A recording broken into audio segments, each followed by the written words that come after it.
we're growing. There'll be a lot of growth in the Alex scene. There'll be a brand growth as well around the country. We've already pegged another couple of sites to build entertainment complexes in. It's all about entertainment. How do you bring the people in?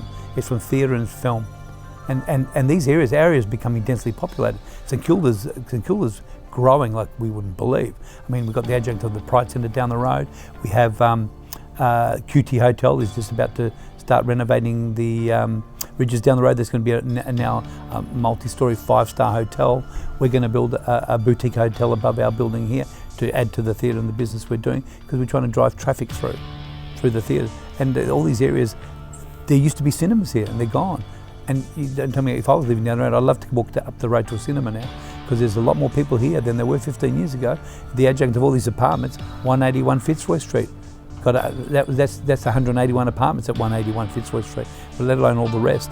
So there's the amount of people here has almost doubled in 15 years. So there's a population. So bring the theatres to the people, and the cinemas to the people is another thing. A bit like content, but bring the facilities, and that's what we're looking at doing. Bring the facility and new modern facilities. And Alan, our general manager, is wonderful. He's come up with the virtual reality cinemas.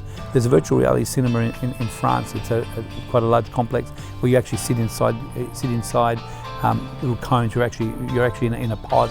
So you move and you feel the cinema move. So everything you do. But a lot of them are used for gaming because there's not a lot of film content. China has 1, 2, 3 virtual reality cinemas and about to run expansion of 300 new virtual reality cinemas. A lot of it is gaming initiated, but they're looking for, because there's no film content. Eventually there'll be film content. You'll be inside the film.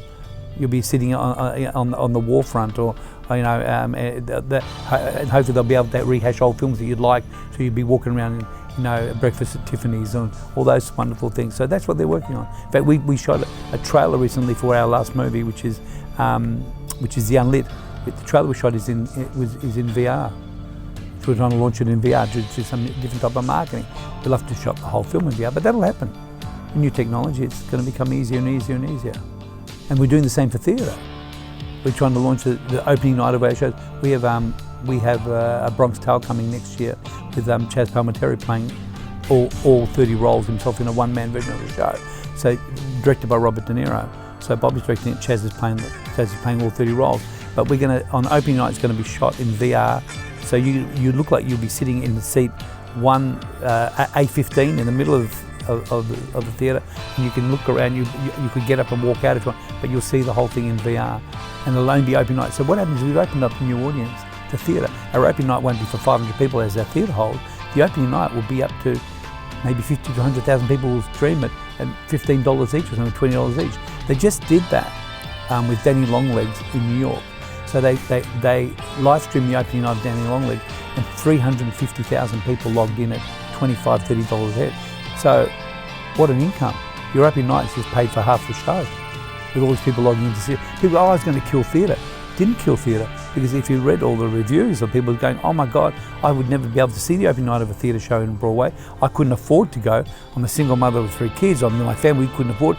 Wow. And one day, I'm so excited, one day I want to be there. So it's actually encouraged them. If anything, it opens a new audience that you didn't have on the opening night of a Broadway show.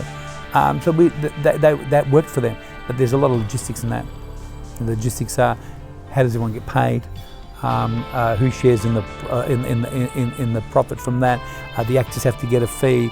The producers have to get a fee that will involve the show. There's all that has to be done. I think we might have discussed this before, but we actually talked to Susan from one of the big agencies who said, we're working on those contracts now.